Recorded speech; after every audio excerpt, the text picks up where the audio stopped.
اللہ کے عذاب کے طریقے میرے بھائیوں بڑے نرالے ہیں، بہت نرالے ہیں۔ صرف یہ نہیں کہ وہ دولت کبھی چھین لیتا ہے، عزت چھین لیتا ہے، غریبی ڈال دیتا ہے، بیماری ڈال، یہ صرف نہیں ہے۔ اس کی جو ہے پکڑ کے طریق بڑے عجیب و غریب ہے۔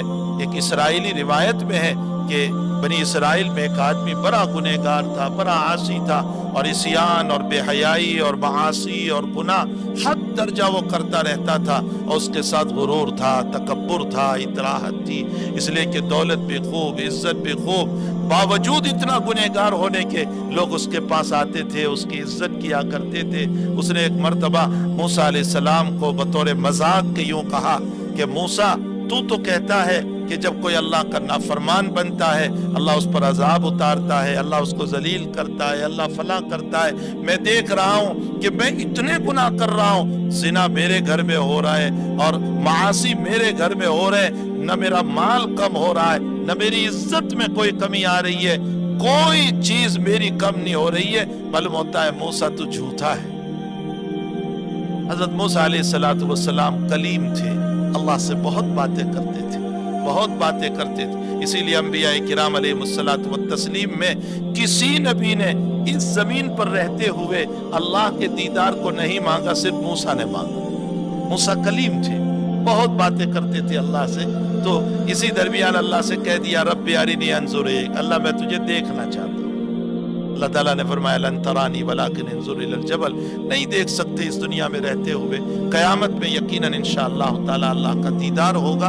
بہرحال حضرت موسیٰ علیہ السلام کلیم تھے، اللہ سے بہت باتیں کرتے تھے۔ جب کوہ طور پر رب کریم سے باتوں کے لیے پہنچے ہیں تو اس موقع پر آپ نے اس گنہگار کی بات کو اللہ کے سامنے پیش کیا۔ فرمایا کہ اللہ وہ جو اتنا بڑا گنہگار ہے اور اوپر سے تو نے عزت بھی دی، دولت بھی دی، اور کوئی مسئلے میں کمی ہی نہیں ہو رہی ہے اس کی، کسی مسئلے میں کوئی مسئلہ نہیں ہو رہا ہے۔ مطلب یہ ہے کہ نہ اس کو ذلتی آ رہی ہے، نہ غریبی آ رہی ہے۔ اب حال یہ ہو گیا ہے کہ اس کو دیکھ کر اور لوگ بھی گناہ کر رہے ہیں کہ جب اس کو کچھ نہیں ہو رہا ہے تو ہمیں کیا ہوگا گناہ کرنے سے۔ کہ اللہ وہ امام المعاصی بنا ہوا ہے، گناہوں کا امام بنا ہوا ہے، اور لوگ اس کے ذریعے سے غلط استدلال کر رہے ہیں۔ فرمایا موسیٰ اسے کہہ دینا کہ میرا عذاب تو اس پر اترا ہے، اس کو احساس نہیں ہوا۔ فرمایا کیا؟ اللہ مجھے بتا تو صحیح کہ کیا تو نے اس پر عذاب ڈالا ہے؟ فرمایا میں نے میری مناجات اور مجھ سے مانگنے اور مجھ سے دعا کرنے اور میری عبادت کی لذت سے اسے محروم کر دیا ہے۔ یہ بھی ہے جب انسان بہت معاصی میں مبتلا ہوتا ہے تو اس صورت میں دولت بھی اپنی جگہ رہ جاتی ہے، عزت بھی اپنی جگہ رہ جاتی ہے، شہرت بھی اپنی جگہ رہ جاتی ہے۔